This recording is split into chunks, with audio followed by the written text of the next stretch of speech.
Well, hi there. And I just wanted to come in and say a quick hello. So, today I'm here to talk about something that every painting needs. Think about it. What is something that every painting needs? There's very few things really that we do every time. Sometimes we do an underpainting, sometimes we don't. Sometimes we lift, sometimes we don't. Sometimes we, I don't know, sometimes we spatter, sometimes we don't. There's nothing that really that I can think of other than the thing I'm going to talk about today that we do every time. Maybe there's something else. You can let me know in the comments if you feel like I'm forgetting something else that we do every time. But what I want to talk about today is signing your painting. Signing your painting. It's something you do every time, hopefully every time. And it's not really a vanity thing. It's more just an ownership thing. You are a creative individual, and that which you create is yours. And, you know, I had a recent experience where I was at a friend's house and admiring a piece of art that she had. It was really cool. I loved it, and she loved it too. She'd gotten it years ago, and she couldn't recall what the artist's name was, so we started searching for the signature. And we may have found it, but if that was it, it was pretty much illegible. And so I want you to think about that. Maybe someday, years from now, someone will be looking at your work and wondering, who did that? What's the story behind this? Who's the person that created this? And how tragic would that be if somebody really wanted to know and couldn't figure it out because either you failed to sign it or you failed to sign it in a way that was recognizable. So, you know, what do you do about that? Well, it's taken me, I have arrived at my signature now, but it took me years to figure out how I wanted to sign my paintings. At first, I wanted to sign in cursive because I really liked my signature in cursive, and I still do. And when I'm signing in pencil, it's very easy to do it that way. But when I'm signing with a brush, sometimes that flow that I can get when I'm quickly signing with a pencil or a pen is more difficult to achieve with a brush. And so over the years, I've also had to pay attention to the fact that I have a letter in my name that goes below the baseline. My name is spelled Z-D-Y, and in certain ways of writing, that Y can dip below the baseline. And if you have a name like that, it's something to think about because you don't want that dip to get too close to the edge or go somewhere that it's not optimal for your painting. So I just decided that to keep things simple, I would go with block capital letters, and that's pretty much how I sign my name these days. For consistency's sake, I'm trying to sign it the same all the time, even though some days I feel differently. I'm not like Sybil. I'm not a different person every day, but some days I have different moods. Nonetheless, for consistency's sake, I'm trying to sign it the same. And I might encourage you to do the same as well.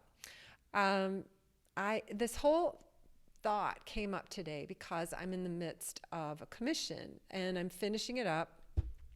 Thank goodness. I'm very happy to be doing that. And I guess what I'll do is I'll show you a photo of the reference. This is Sweet Maxwell, and Max is a Weimaraner who is obviously a very handsome devil. And so I've been painting his portrait. And I think what I'll do is show you my tabletop, and you can see what I have managed to come up with. So I'll move my computer back here a little bit. So this is the completed portrait of Maxwell, and it's pretty big, and it's very difficult to get it all on the screen here. But I think that I have managed to get pretty close. I'm going to take this off. That I managed to get pretty close to a likeness. I have obviously changed the lighting and tried to remember that photographs lie and that sometimes blacks are not truly black. But nonetheless, I've gotten pretty dark in my shadows and in my nose, and or in Maxwell's nose. And it's now time to think about signing. And I wanted to show you a little trick that I use. Let me see if I can. Let's see if I can do this.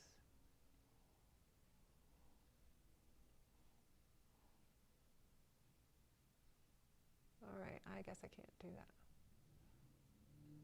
Oh, maybe I can. Oh, there I am. Okay, good.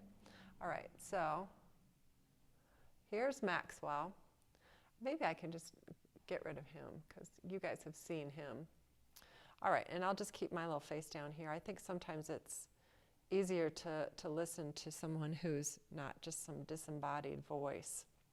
Okay, so it's really time to get a signature on here, and I generally like to sign in the lower sections, either to the right or to the left, wherever I feel like some balance might be helpful. And in this instance, since there's sort of a diagonal that is going up and to the left, I'm thinking that to put my my signature down here and to the right might actually kind of help the painting. And it's something to think about, you know, in terms of placement. If you're not sure, though, I have a really fun trick, and it's this sheet of clear plastic, and it's called Duralar, and it's a water media friendly piece of plastic, and you can lay it over your painting. And this is really what I like to do when I think about creating a signature. I really don't like, I'm not the artist who wants to introduce a bright red flourished signature.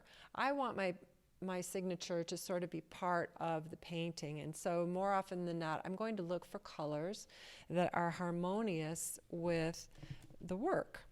And so while you've got your pigments on your palette, those that you've mixed, sometimes it can be a good exercise to just play with those and use this Duralar to figure out what color and where you might want that signature to go. I think there's a few ways I could play the signature in this instance. I've got some violet tones that are up here that I don't have much of down here. I've got some dark tones that I could bring down here for a more dramatic effect. There's a lot of this taupey color. I could bring some of the more blued hues down here. I also could just go with a taupe and just totally kind of let it blend and mix and mingle. I don't really know what I want to do with this, and so I want to show you how I kind of play with it. These Duralar sheets are pretty big. Just make sure that they're covering your painting so you're not doing your practice on the painting instead of on the Duralar. But I'm going to just try this this taupey color here. I like to sign with this brush, which has come to be my favorite, a Princeton Select Script Liner number 2. And I'll put a link in the comments for this. So if you're looking for a brush, if you have trouble with your signature, maybe this brush could be of help to you too. This is that taupey color. It's a color that I arrived at with my burnt bronzite and some ultramarine blue.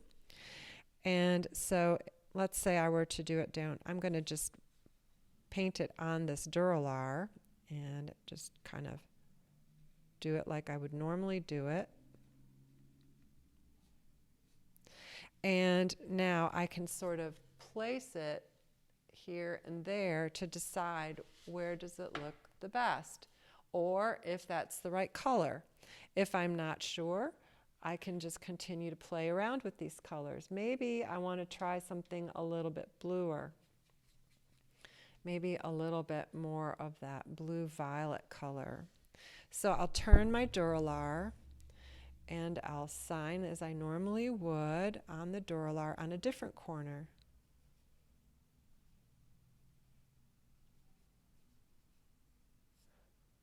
I have just basically spun the Duralar. So now I can see what it looks like with a dark signature in this corner. Do I want it down here on this other side? I don't think so. I don't think it's as good there. I think I'm preferring it over here. Okay, so I've kind of decided that I kind of like it better over here. Now, I kind of like this gray because I feel like it stands out enough to be seen, but it also helps to sort of get some transportation for this color down into this section of the painting. So this is a good contender. Maybe I'll spin it again and try a different color. Maybe I will go, oh, his eyes. His eyes have this sort of turquoise color in them, and that's obviously going to be the focal point of any portrait. Maybe I'll try turquoise just to sort of see if this feels good down here.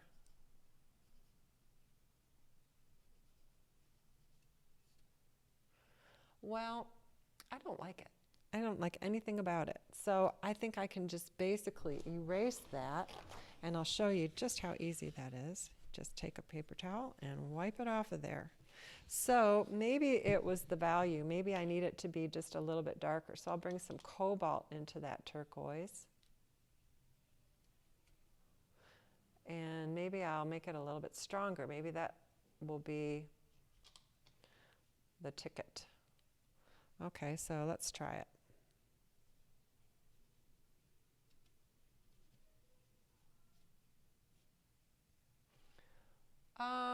Still don't really care for it. I just don't feel like it belongs as well as the other two did. So I think for my purposes today, probably I'm going to just choose between this gray signature, or this brown signature.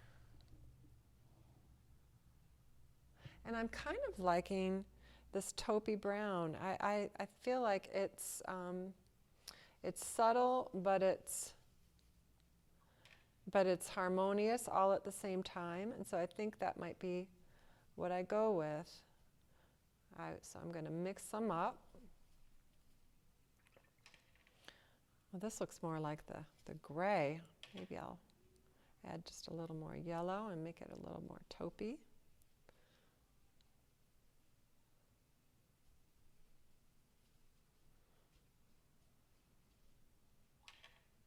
There we go.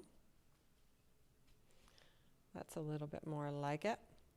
All right, so now I need to kind of figure out, do I like it up here? Do I like it down here? I don't ever like to get my signature too close to the edge. I would never do that. I always like to leave at least about an inch between the edge and my signature. I also like to make sure that if there's any doubt whether or not someone will crop this painting, that it's going to be well within the boundary of what they might want to crop. In this instance, I think I'll just put it level with the paw on the other side. So you see I've got the paw off here to the left, and I'll just sort of put it even over here. So I'm going to sort of give myself a marker, and I think it's basically above this line, so I'm going to move my Duralar, and I'm just going to go ahead and sign it. So I've got a well-loaded brush. I might just tap it there so it doesn't come off with a big glob. And I will just kind of go ahead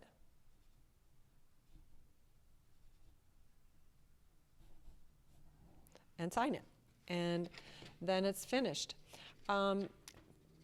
This Duralar is wonderful also for testing washes and other trials on the top of your painting. Sometimes we might want to think about putting a glaze or whatever over the top of a painting, or do a background or whatever, and the Duralar can be a fun tool for that. So that's pretty much it for today's little tutorial. The Duralar is a helpful little tool to have around in case you want to do some trial and error without damaging your painting. It's also a really helpful way to just kind of decide where you might want to place your signature. So I hope that this helps you, and I hope that you'll think about maybe signing up for my Fancy Floral class, which is coming up. Where our first live session will be tomorrow, but there's still time to sign up until this evening at 9 p.m. So that time is Eastern Standard Time, and it's just a couple of hours away. So if you're at all thinking about it, just know that I'd love to have you. And if you're in class, I'll look forward to seeing you tomorrow on Zoom. Take care, everybody.